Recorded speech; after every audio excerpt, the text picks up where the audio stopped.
Adduunyadu waa intaanoo marxaladood. Marka ay da'daadu tahay 4 jir, guushaada ugu weyn waa inaadan dharka isaga kaadshin. Marka ay da'daadu tahay 8 jir, guushaada ugu weyni waa inaad garato waddada gurigiina ku keenaysa marka aad ku soo laabato.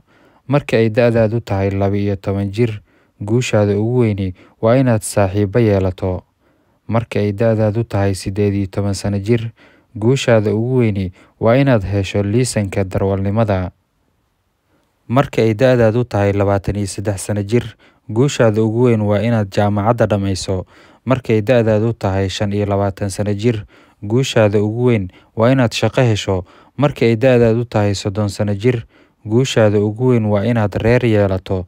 Marka ay da'daadu tahay 35 sano jir, guushaada ugu weyn waa inaad dhaqaale samayso.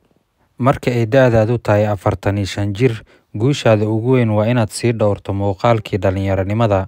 Marka ay da'daadu tahay 50 sano jir, guushaada ugu weyn waa inaad maal gashatay tarbiyada ubadkaaga.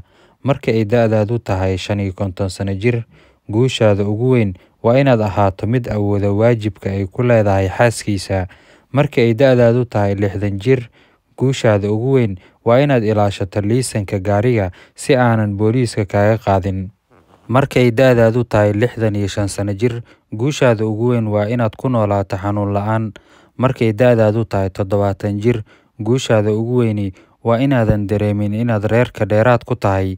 Marka ay da'daadu tahay 75 sano jir, guushaada ugu weyn waa inaad leedahay saaxiibo. Marka ay da'daadu tahay 80 jir, guushaada ugu weyn waa inaad garato waddada gurigiina ku keenaysa marka aad ku soo laabato. Marka ay da'daadu tahay 85 jir, guushaada ugu weyn waa inaadan dharka isaga kaashin.